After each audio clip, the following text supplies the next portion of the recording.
They want to create a two-tiered society. They want to create a two-tiered society, and they want to put you in the bottom tier, you and your children. Did you hear Dana Bash and her interview with the Education Secretary McMahaon this morning? Ask you about another move that you are pushing, and you're not the only one.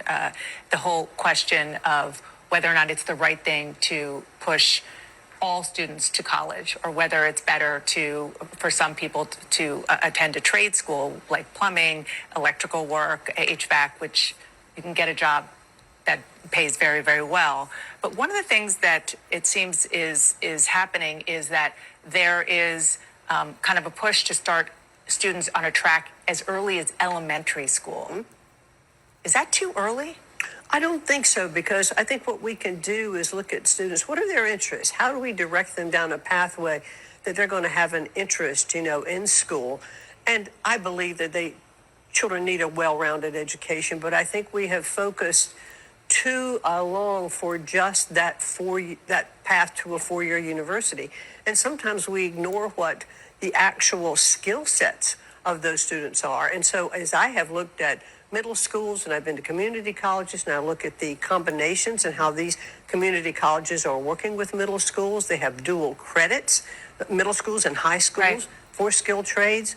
We are really making great advances to get our skilled workforce ready to go. Which makes sense. I mean, middle school, that's maybe debatable, but elementary school, should there just be a focus on basic critical thinking, and perhaps some of the specific training and the path should be later in a child's schooling? Well, I don't think they're mutually exclusive. I think you can have some introduction of skilled, skilled trades in elementary school, but everything you can't direct it from Washington, D.C. How does each school work? What are the needs of that community? How are parents interacting, with teachers? And I think that is so critical as to what community needs. And that's why we really want to return education to the state. I'm sorry. Before we get into it, I have to just remind everybody that when we look at these corporate interviewees, they're not journalists. Did you see Dana Bash with Bill Maher the other day? James Tallarico is a young Democrat, Christian, and so forth. But I will add he wears his faith on his sleeve in a way that he believes will help him. Well, in the Democratic Party, as long as that faith isn't Jewish, you're good. You said it, but I said. We look at these interviews on corporate legacy media, we would do well to remember that the interviewer is often funded by and supports the same agenda as members of the regime, right? It's all the Epstein Class. They control corporate media, they control the regime. So, I don't know about you guys, but when I was in elementary school, my focus was on riding my bike with my friends down to the wash and fishing for garnets in the sand there, and maybe catching some horny toads. What I wanted to be when I grew up was a marine biologist. Not even that. Most days, I didn't dream about what I wanted to do when I grew up at all. I wanted to be a child. I wanted to be a child and enjoy my childhood. And this fixation from folks like McMahaon, but also from folks like RFK Jr., right? He cares about making sure, this is about like the presidential fitness test getting reinstituted last year. What they want is strong workers for the assembly line. What they want is strong soldiers for their endless wars. This is about taking your children and turning them into cogs in the machine. I know that the part of this interview that most folks are focused on is where McMahaon said that she wants AI to be training your children, teaching your children, right? We know that there's a huge push from AI corporations, and even unfortunately folks like the American Federation of Teachers spending tons of money from grants that have come through from Anthropic and from OpenAI to train teachers on how to use AI in their classrooms, right? They want to hand over more and more control over our education system, not to the states, you guys, but to corporations. It's all about the privatization of education, where the tech bros, because they can't make AI profitable through any other means, they have to have these controlled markets that they are given control over, and that control is your children's lives, your children's well-being, your children's education, all in the name of trying desperately to make AI profitable, but also to use AI as an indoctrination tool. Education is no longer about children expanding their minds. It's no longer about free exploration. It's no longer about allowing your children to become literate, educated, wise, about allowing your children access to all of the goodness and richness, and then to become critical thinkers, right? To become people who go on to live their best and fullest lives, people who have access to resources, knowledge, skills, and understanding, so that they can go on to live like a very humble existence, or a very I was going to say go on to do great things, but that's not even true. It's so that your kids can have their choice of how they want to live their life, right? So that our kids can have autonomy over their lives. And instead, this AI nonsense here is all about profit, but it's all about control. I just put out a video earlier about how fascism and AI go hand in hand, because it's about dehumanization and control. They both have the same goals. They both augment each other's vile purpose. But to add to that, it's about how they want to earmark your kids for certain categories, certain vocations. They want to tell your children not to reach for anything higher. Definitely don't think about college. All you should aspire to is what we tell you, what kind of job we tell you you can have starting in elementary education. They want to funnel your kids into functionally a caste system. Can you imagine a 7 or 8 year old, or even like she was saying, middle school. Can you imagine an 11-year-old? Think about what you were doing when you were 11 and 12 years old. Could you imagine if somebody came in and looked at you and said, I'm going to decide what you do for the rest of your life. I'm going to plunk you into a category, set you on a path that you cannot deviate from, where I determine what kind of quality of life you have, where I determine what you do for 40, 60 hours a week, where I determine what kind of prosperity you have access to, what kind of paycheck you are able to draw. Can you imagine it? This is supposed to be the land of the free and the home of the brave. Endless opportunity for your children, right? The American dream. You could be anything and everything except, the regime, Linda McMahaon, are telling you that no.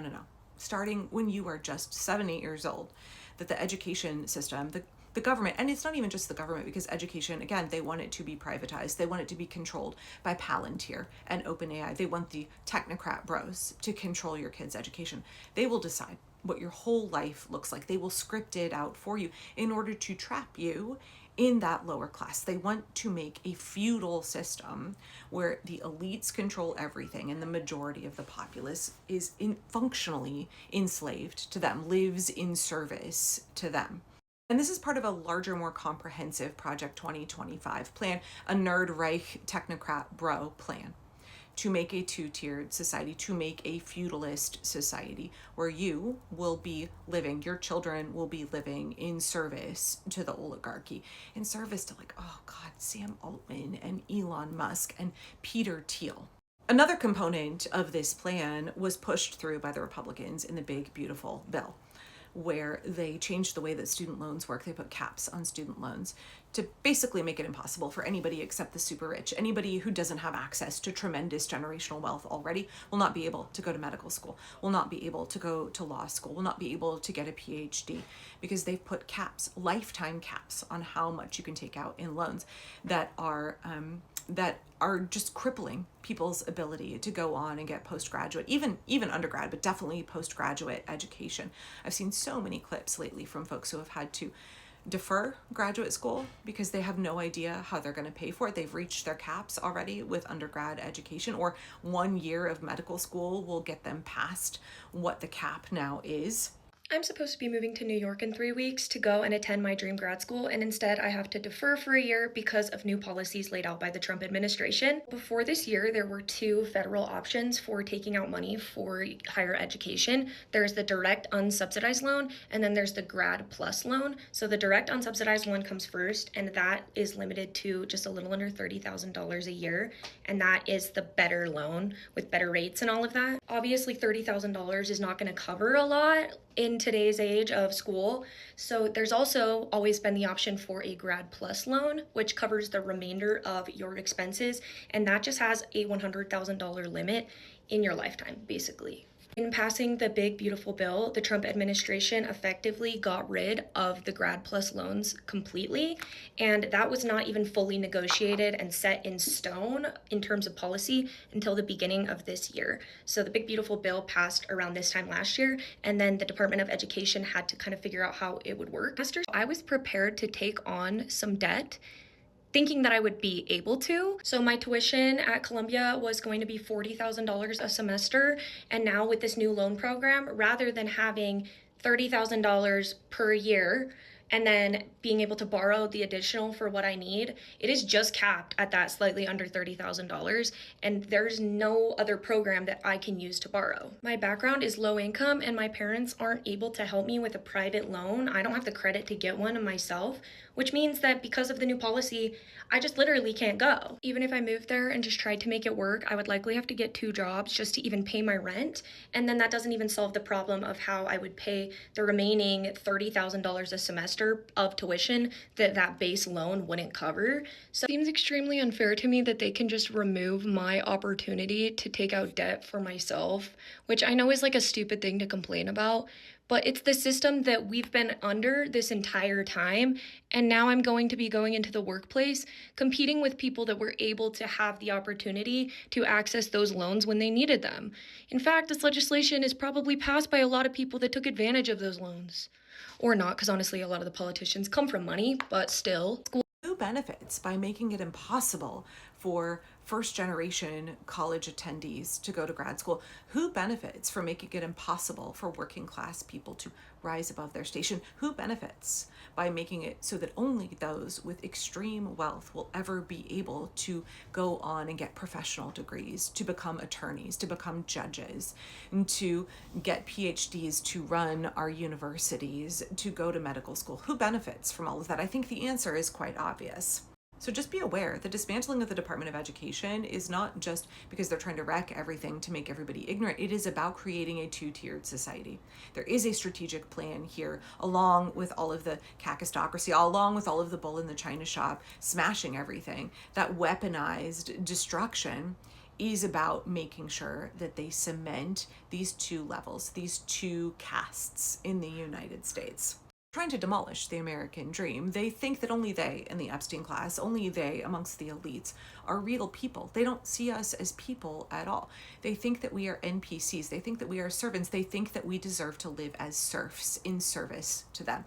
And education and wealth, prosperity, comfort, knowledge, being able to go to school, that should only be accessible to them, and we should be cogs in their machine.